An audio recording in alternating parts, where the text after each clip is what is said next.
and listen to my story about a man named Jed. A poor mountaineer barely kept his family fed. And then one day he was shooting at some food, and up through the ground come a bubbling crude oil, that is, black gold, Texas tea. Well, the first thing you know, old Jed's a millionaire. The kinfolk said, Jed, move away from there. Said, California is the place you ought to be. So they loaded up the truck and they moved to Beverly Hills, that is, swimming pools, movie stars. The Beverly Hillbillies.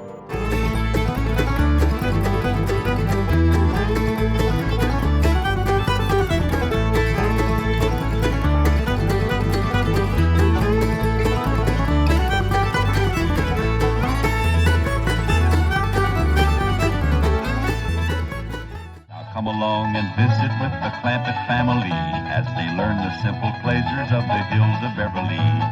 That includes the products of your sponsor of the week, the cereals of Kellogg's, Kellogg's of Battle Creek. Corniest flakes anybody makes, Kellogg's.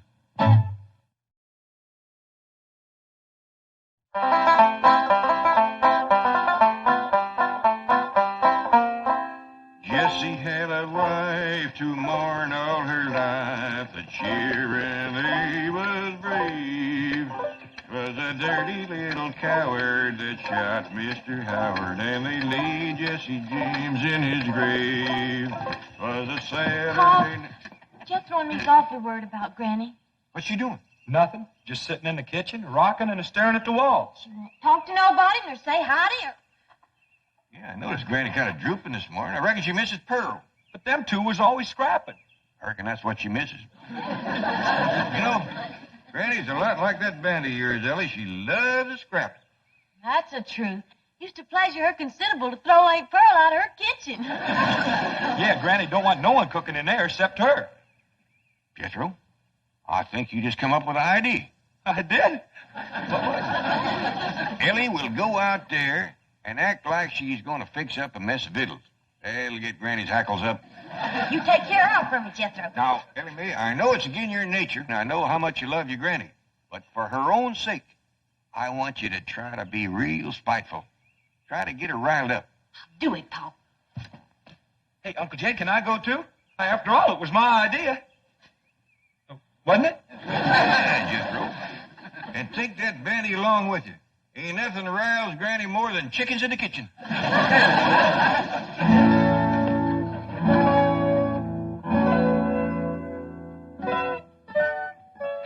Well, I'm gonna cook up a mess of victuals. That's what I'm gonna do.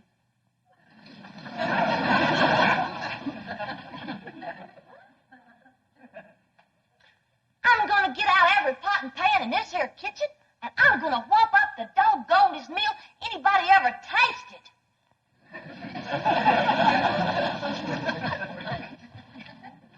Hi, Allie. What you fixing on doing? I'm gonna cook up some victuals. Granny don't allow nobody to cook victuals in her kitchen. I don't care what Granny don't allow. I'm gonna cook up some victuals anyhow. I'll help you. Here now, what are you young'uns up to? Oh, we's gonna cook us some victuals. Why, you know Granny don't allow that in her kitchen. We don't care what Granny don't allow. We's gonna cook us some victuals anyhow. Jethro, is that a chicken you're holding? Yes, sir. Well, you better get shed of it right away. No, I mean outside. Ain't nothing riles Granny more than chickens in her kitchen.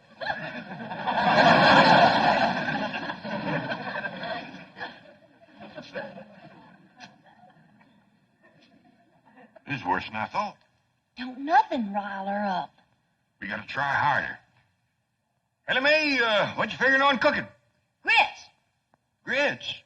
Why, your Granny just cooked a mess of grits last night.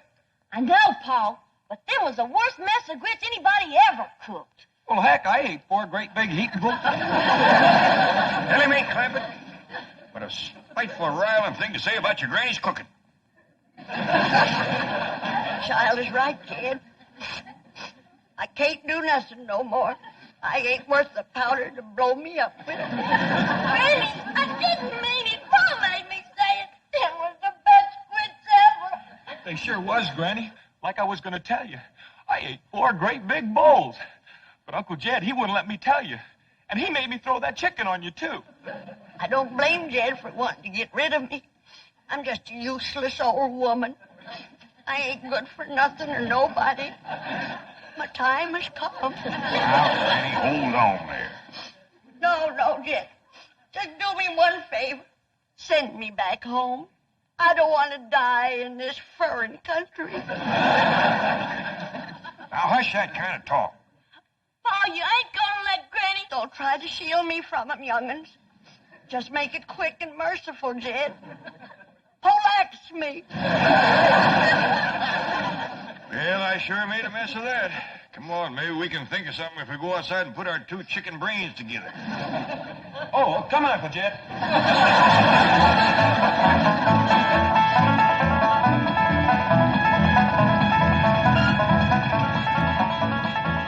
You wait here. I'll go and see Mr. Drysdale. I asked Miss Jane to come to supper, too. Mr. Drysdale, look who's here. I don't want to be no bother. Well, it's always a pleasure to see you, Mr. Clampett. Sit down. Thank you. Well, now, what can I do for you? Well, I got a little problem. Well, your problems are my problems. What's troubling my favorite depositor? Well, who? You, Mr. Clampett, you. Oh, well, you see, it's Granny. That poor little old woman is feeling lower than a fat frog in a dry well. Well, now, we must do something to cheer her up. Indeed, we must. You see, back home, we just have a bunch of neighbors in and have us a do. Ain't nothing pleasures Granny more than doing for folks. Doing? Yeah, you know, womping up a big feed, tapping a keg of her cider, seeing everybody has plenty to eat and drink and has a good time. Can't Granny do that here? Well, you folks is about the only ones we know. We'll be happy to come. Just say when. I reckon the sooner the better. How about tonight? I'll be right in Beverly. Miss Drysdale in town? Yes, she is, and she'll be delighted to come. Delighted. I would rather face the firing squad. Honey bun, please. I cannot picture myself with my fine old Boston background sitting down to dine with those prehistoric hillbillies. Milburn, I have told you repeatedly I will not mingle socially with the Clampetts. And I have told you repeatedly that their money is the pillar of this bank. Money isn't everything. Only if you have plenty, which you will not unless you go to Granny's dinner because I will cut off your allowance. Try me. You brute. Associating with Jed Clampett has made you the same kind of a man that he is. Oh, no, Margaret. If I were the kind of man Jed Clampett is, I wouldn't waste time talking. Oh, no. I would put you across my knee and paddle your fine old Boston background. Chief, Mrs. Drysdale, this is indeed a red-letter day. Guess who has just landed on the roof? Well, it's a little early for Santa Claus. No, indeed. It's our distinguished chairman of the board, Mr. Martin Van Ransehorst. What? Well, I thought he was on the World Cruise. No, he's anchored his yacht off Balboa and helicoptered in to see you. Mr. Van Ransehorst. Marty Milburn. Call me Marty. You know Mrs. Drysdale. Oh, yes, of course. Congratulations. Congratulations for what? Well, I think you should be the first to know I'm elevating your husband to the board of directors. Board of directors? Nice, Simon. Yes, well, he deserves it. Any man that can land a Clampett account is my kind of banker. And I want the two of you to celebrate with me having dinner on my yacht. Well, thank you. We'd be delighted. I have a new French chef that's a genius. Every meal is an adventure. Sounds marvelous. But, darling, have you forgotten that we're dining with the Clampetts this evening? Oh, well, don't worry about that. I'll call it off. Oh, no, we won't. There's one man I want to meet, J.D. Clampett. Business genius. Financial wizard, shrewd, calculating, incisive. Mr. Clampett? Who told you Mr. Clampett was that kind of a man? You did. I did? Yes, right after you landed the account. Oh, then, yes. Well, he's still the same kind of man, isn't he? Of course, certainly. He's Crude. What was that? Shrewd. Thank you, Margaret. That's just the word I was looking for. Come on, dear. I'm sure you want to rush out and buy yourself a new wardrobe to celebrate your husband's promotion. I'm doubling your allowance. Hilton, now you see what trouble mingling with the lower classes can bring. What do you intend to do? Just what any decent, sensible man would do who has lied his way into trouble. I'm going to lie my way out.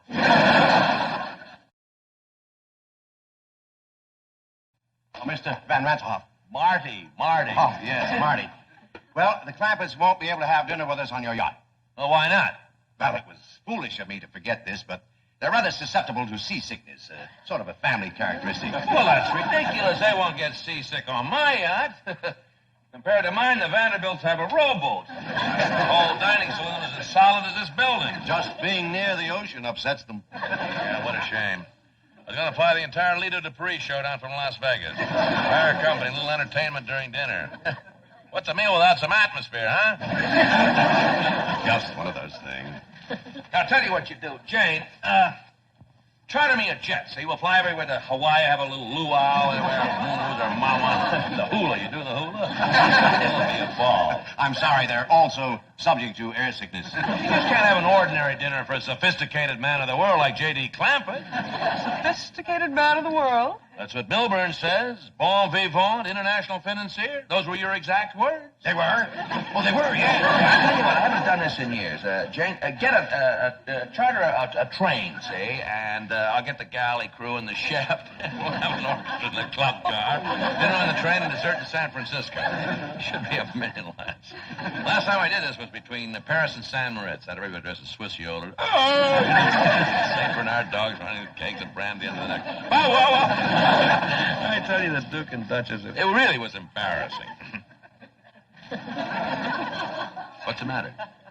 They get train sick, too. Well, how do these people travel? In space capsules? Just don't stand there. Come up with an idea. I'm racking my brain, believe me.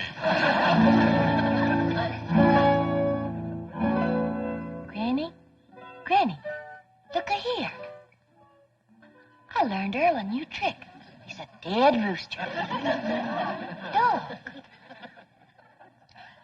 Just put his bows in a pine box and send us home for burying. He really did. He's just playing. Look at this. See? He's alive. More than I can say for me. Enemy, you best stop playing with that chicken. You got lots to do. What, Paul? Oh, cooking for company, that's what. We're having a big doing. Well, who's all coming? Well, Miss Hathaway, Mr. Drysdale, Miss Drysdale, I don't know who all. Well, what'll I cook? Well, the fanciest spread ever. Jethro's out right now getting some fresh victuals. I reckon you can start heating the water for the owl soup, and I'll go down to the cellar and fetch up some salted possum. Hold on, everybody. We's having a do, I'm gonna do the doing. Now, may get this chicken out of here. Nothing rouse me like chickens in my kitchen. And the rest of you scat, too. Ellie Mae, you set the table in the fancy eating room. Jed, you go cut me some fresh greens.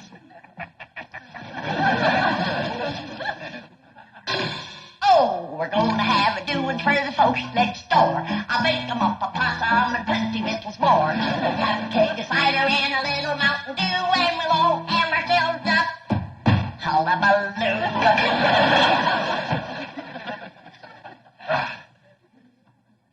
Look, there's a place out here called the Coliseum, isn't there? Yes, it's a stadium. Oh, good. We'll hire it for the night. Tell you what, we'll have a Roman bacchanal, see? All the guests will wear togas. They'll have laurel wreaths in the hair. Marty. Yes? I don't think you can get the Coliseum on such short Well, I notice. tell you what, we'll get Grauman's Chinese. That's the thing. Rent the theater, you understand? Have all the guests dressed in kimonos, and we'll have dinner out in the forecourt. Oh, and by the way, Jane, get me some fresh cement. I'll bet you Jed Clampett never put his footprints in wet cement while eating fried shrimp. Tell you the truth. Oh, I know what you're going to say. That's the trouble with fellas like Clampett and me. We've been everywhere. We've done everything. There just are no new thrills. Yes, that's probably why the Clampetts are such a secluded family. They never go out. Say, by the way, you're going there for dinner tonight, aren't you? Well, yes, but... Jane, call them and ask if I could impose on their hospitality. I just got to meet the client. No, don't call. So why not? Well, they don't like to talk on the telephone. Now, I'll go up there in person and speak to them on your behalf. Oh, good boy. Look, just in case, I better get a date for tonight. Get me Liz Taylor on the telephone. I believe she's in Europe. Judge Gabor. Bridget married. Susan Hayward married. Jane Mansfield married. Jane Hathaway. Single. Who is she? Yours truly. Yeah, Shirley MacLaine married. Mr. Van Ranselhoff, I think I should tell you that I already have an invitation to the Clampetts for dinner tonight. We are very good friends. Very close. Really? Yes, indeed. Oh, would you mind turning around?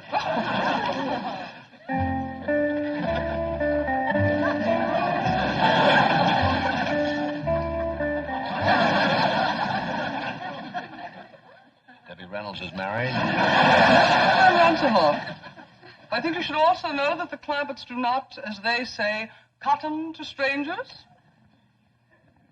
Miss Hathaway, let me say that you have a date for this evening. Jolly good. But, a word of caution.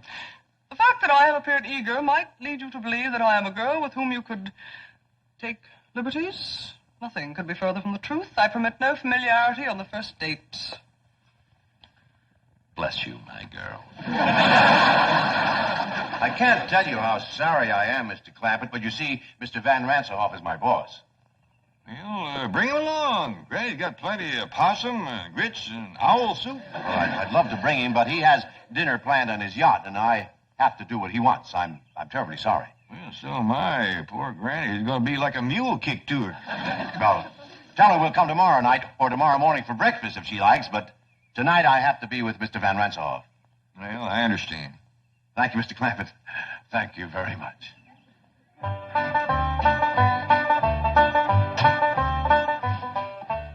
Better not bring these in to Granny just yet. When she hears the news, she's liable to commence flinging them. Give him a line, kid. Just heard the news. Simmer down, Granny. You can't catch Mr. Drysdale. He done gone.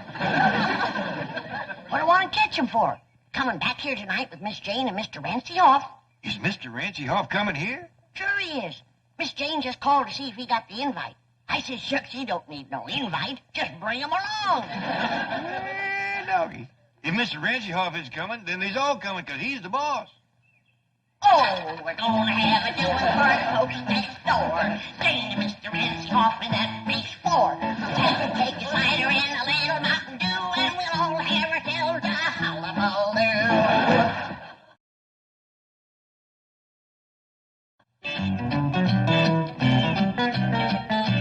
What do you mean Ranselhoff's going to the Clampetts? I'll be exposed. I'll be ruined. Chief, veritas vincit omnia. If that's the name of a poison, get me some. See? Truth conquers all. Tell Mr. Van Ranselhoff the truth. Admit that you deceived him. Do you know what happened to the last man who admitted that to Ranselhoff? He is now working at the bank at Moose Jaw, Alaska. He goes to work in a dog sled. I have an idea. I am Mr. Van Ranselhoff's date tonight. I'll tell him the truth. I'll pick a romantic moment and seal it with a kiss. Are you kidding? He has a bank north of Moose Jaw. Wait till you see the divine gown I purchased. It was designed especially for an evening on a yacht. We'll take it back and try to get something as good for a day on a dog sled.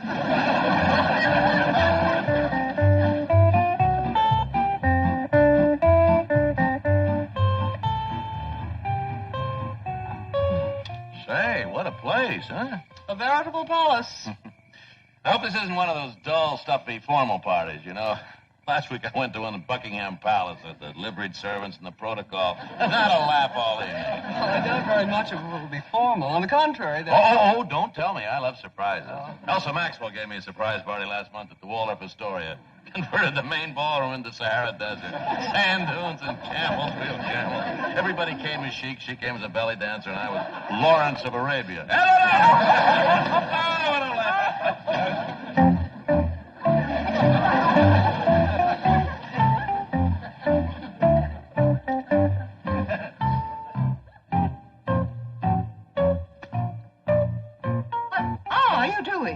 I'm packing for Moose Jaw, Alaska. Ranselhoff just arrived at the Clampetts. Surely you're exaggerating the situation. Margaret, one look at those hillbillies and I'm an Eskimo. Lady Clampett, may I present Mr. Martin von Ranselhoff? How do you do? Hey, they just call me Jed, and this here's Granny. Pleasure to know. How do you do? Ah, this is fabulous. No, this is Ellie. Your daughter, Ellie Mae. Howdy there. Say, I got a rooster that plays dead. You want to see him? May, let's wait till later to show off your critters. This fine young feller here is my nephew, Jethro. Howdy, Mr. Rancyhoff. He's my cousin Pearl's boy. We're right proud of Jethro. He's going to graduate from the 5th grade this year. Congratulations, young man. Well, thank you. Well, let's all go sit in the parlor while Granny pulls the bung on a keg of cider. Jane, this is marvelous, simply marvelous, and what a surprise. Who'd think that a stuffy millionaire like Clampett would come up with a hillbilly party? The man is a genius, and those accents, they must have been practicing for weeks. Longer than that. Yes, when do they start the hoedown or the square dance or whatever they're going to do? Oh, excuse me, Mr. Rancyhoff. Marty. Well, come on, Marty. Once Granny pulls the bung on that cider, it evaporates awful fast. Look, we'd like to get in the spirit of the party. Have you got any more clothes like the one that you're wearing? Sure. Ellie Mae, Jethro. Take these folks upstairs and get them some party clothes.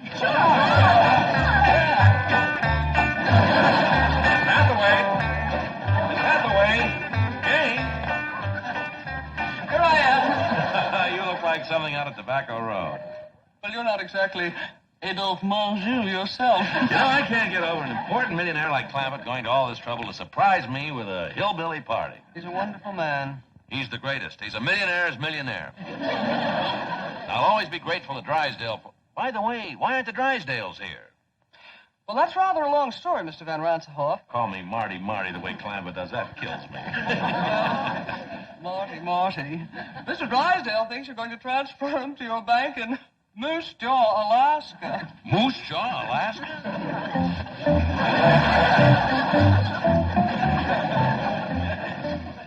Milton, what are you doing? I'm trying to figure out if I can convert these into snowshoes. I've had enough of this ridiculous nonsense. Are we going to dinner or not? No, that depends. Mr. Van Ransenhoff spoke so highly of his French chef. I'm simply dying for a Chateaubriand. How would you feel about a nice big dish of flaming blubber? I hear square dance music. What does that mean? It probably means that Ranselhoff has left. He's on his way over here, and we're on our way to Moose Jaw.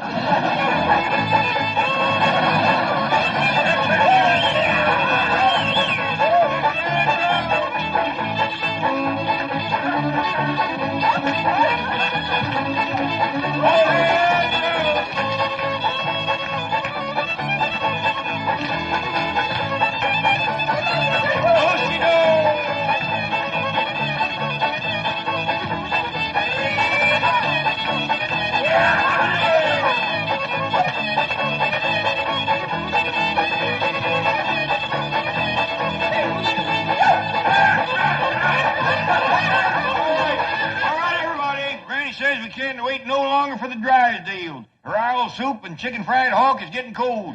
This way to the fancy eating room. All soup and chicken fried hawk. What a sense of humor. Drysdale missing the party of the year. A do-see-do.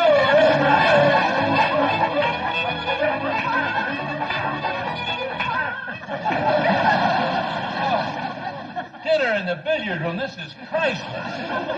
Now, before we all sit down, there's a couple things I better explain to you, Marty.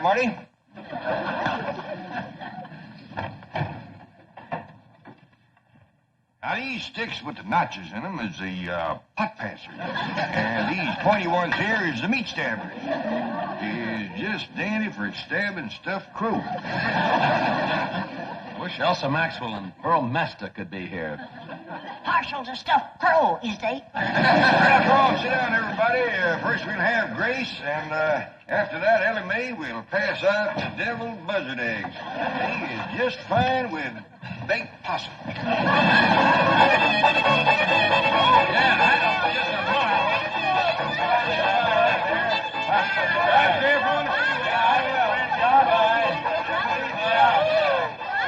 I tell you, fabulous.